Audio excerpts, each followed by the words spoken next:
PK52, the Saturday morning meeting. Gang, I've been around Toyota for a very long time. And it's very interesting when the manufacturer makes a monumental decision. So way back in the day, we had the Corolla. And I'm talking about late 80s, early 90s. And the Corolla was a monster seller, great car, very dependable. It was amazing. And all of a sudden, we had a Corolla wagon. And I don't know, the wagon market, it's just very interesting. You know, some people, I'll never drive a wagon. And then the SUVs were made, which really looked like wagons, but we called them sport utility vehicles, so everybody was cool with it. But when a manufacturer decides that they've got enough product and enough production that they're going to throw a wagon out there, then somebody knows something. So, introducing to you the all-new, coming soon, Crown Estate wagon. The Crown's also coming in the Signia, which is going to be the upper level of Crown. So where we missed the mark with Avalon, there's still people that come into a dealership in our pre-owned inventory. They go, well, what is that? I said, it's a Toyota Avalon. Well, how many years did you make that? You don't even want to tell them. It was such a hidden secret and an amazing car. I would grab a hybrid Avalon every once in a while when I had family in town, and I'd drive them around and go, oh my God, this is a wonderful car. And so we just didn't have the press on it. But watch this. Toyota's now come out with the Crown. Nobody knows anything about it. They don't know one is a hybrid, one is an iForce Max. They don't know the difference. One is a horsepower, one is a gasoline, a monumentally gas saver. Again, nobody knows anything about it, but now they've decided to bring in an upper level, like the capstone in the Tundra is the new Signia, which is brilliant and beautiful. And now they've announced the Estate Crown wagon. Very stylish, and I really honestly believe it's going to put the Crown on the map. So what Toyota's done is we're coming out of this dark ages of COVID and part shortage.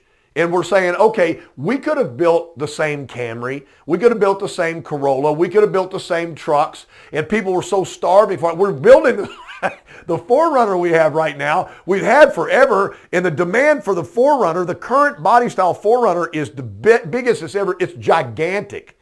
And we've really not done anything to that truck in a very long time. New 4Runner coming. So now we know that just around the corner, we start production in December for the starting of the Tacoma, and then the iForce Max in April. Those are coming, and people are dying for these vehicles right now. Right after that, the Land Cruiser's coming, and it's going to be phenomenal. There's going to be a one of 5,000 numbered Land Cruisers. You don't think those are going to be gobbled up. They'll probably do Barrett Jackson and probably auction off the very first one, and it'll bring $1 million or whatever. And then the 4Runner comes, and they've already released, and I put it on my Facebook and Twitter account today, the 2025 Camry. Very interesting. Toyota's we're not to 2024 yet, and they've already got images of the 2025 all-new redesigned Camry available for the consumer to look at. So Toyota's not playing around. What's going to happen is, as this new product starts to evolve, with multiple decisions on what package you want, that's going to make people trade out of cars that are really current generation cars. We're going to have a lot of 1, 2, 3, 4-year-old trades. We're going to have a lot of trades where somebody's driving an older Tacoma. The thing is 6 or 7 years old, and they just said, no, this thing's never going to fall apart. I'm going to drive it till the wheels fall off, until they see the all-new TRD Pro or Trailhunter, and they go, all right, I'm in. And now they're going to drop off let's say 5, 6, 7, 8, or 9-year-old Tacoma.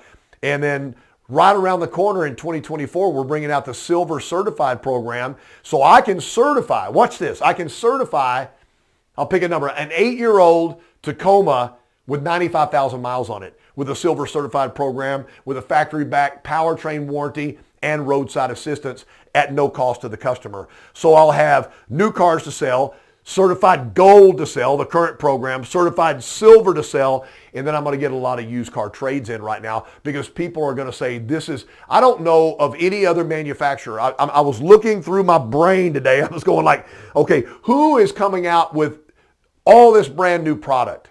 And I mean, it's everything. We've got the potential to bring the Toyota Stout to the United States. It's not been announced yet. I'm a little ahead of the cart here, but that's a sub $25,000 truck that's going to go after the Maverick market, which Ford believes they've established now. We're bringing it into Europe, and that's going to be just a starter truck. That thing would be a home run in this country. So we possibly could get that Stout coming out. So there's so much opportunity going forward. Here's what I'm going to do. People don't know about the Crown. They don't know anything about it at all. Toyota's not really done any advertising on it. It's been a few little spots, but they don't know anything about the car or the technology of the car. Get together with a couple of people in your dealership, and you guys put together a video. Hey, I'm KC, and even though we've launched this product, there's launches coming after. I just want to let you know there is a brand new vehicle in our lineup, and it's the Toyota Crown. There's a lot of manufacturers that are out of the passenger car business. They do not do passenger cars anymore. We are in the passenger car business because we know that America loves great cars. The newest car we have is called the Toyota Crown. You have a couple of different options. You have the hybrid Crown and you have the iForce Max Platinum Crown, and they are amazing. One gets up to 40 miles per gallon. One has almost 400 horsepower. It's crazy how much power these vehicles produce and the kind of gas mileage they actually get. We're announcing the new Signia, which is our luxury upgraded level of the Crown. And then this photo right here will let you know that just around the corner, we're coming out with a utility or a wagon version of the Crown.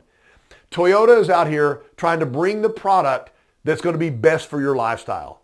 So let me know if you're interested. Even if this says, well, Casey, I've got a daughter that wants a RAV4, have her give me a call. Here's my contact information. You guys reach out to us as soon as and let us know and be the first one to get an all-new Crown. That's what I would do. I would put that video together. You know what? If you have to shoot it 4 or 5 times and you're not happy with it, then delete all those and shoot it again. How many times are you willing to try to produce this video until you get one that you know is really unique? And I'm going to say this real quick. Please follow, and I'm going to close with this. I'm not trying to sell the Crown. I'm not trying to sell the RAV. I'm not trying to sell the 4Runner or the new Tacoma. What I'm doing is I'm giving the customer an option to meet me or to revisit me if I sold them a car before. I want to have something that lets them know that I know what I'm doing. I'm very professional. I'm entertaining, and I really want to meet them and work for them long term. So I think the biggest mistake in the car business is salespeople are trying to sell the product. We really don't need to help Toyota sell the product. Toyota spends billions with a B of dollars promoting the brands around the world. Everybody in the world knows about the Toyota product. People that have never owned a Toyota, well, yeah, those Toyotas hold their value and they really have a great reliability rating, but they've never bought one. So there's so many people that we need to touch with a car, with a truck, SUV, or van. And so that's the goal right there. But the most important thing is be that person that they trust for all their purchases.